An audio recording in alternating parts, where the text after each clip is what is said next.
My name's Andy Frampton. I lead the sports science and medical team here at Aston Ladies Football Club, and I'm here to oversee all things around injured players and performance.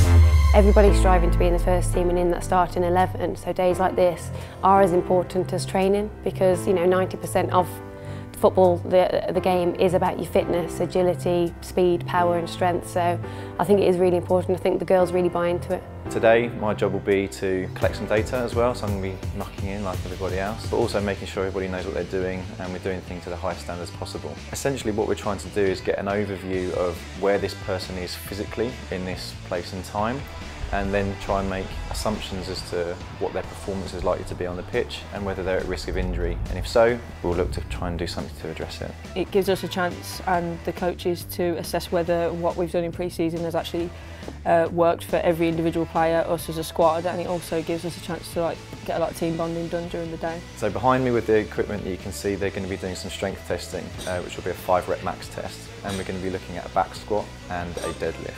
So this is essentially a crude strength test. With the equipment behind you, we're going to be looking at some jumps. So we're going to be looking at how high the players can jump off the floor, with both legs and on one leg.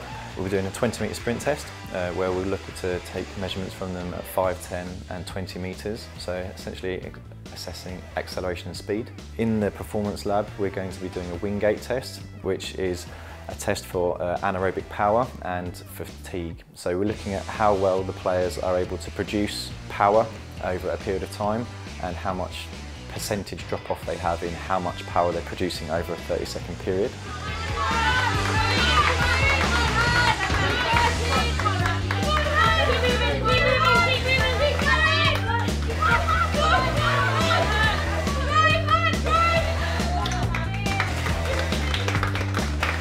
Obviously we need to be fit to play football, so first and foremost that's kind of the priority of the day, and if we're together as a group and we all get on together, that makes us much stronger for the games going forward.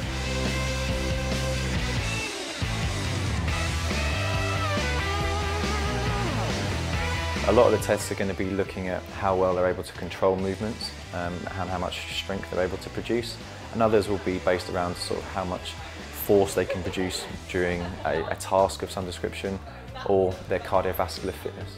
All of the data that we're going to be collecting today, we will compile into a report for each individual player, and this will identify where they sit in regards to the rest of the squad in terms of national England averages, and also a progression report, so as to where they are in comparison to where they were a couple of months ago.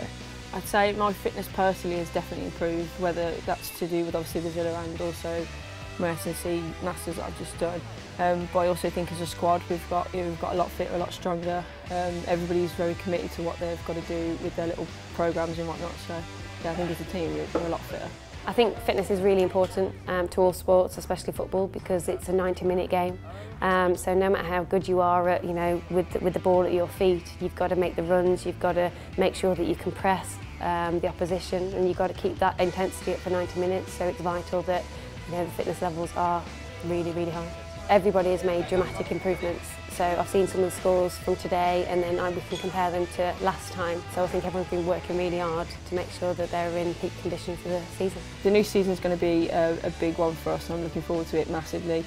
We've got obviously new coaching staff, and this is just a different atmosphere, different environment this year, so I'm really, really buzzing to get started and see how the first half of the season goes. Personally, I'm really looking forward to the season getting going.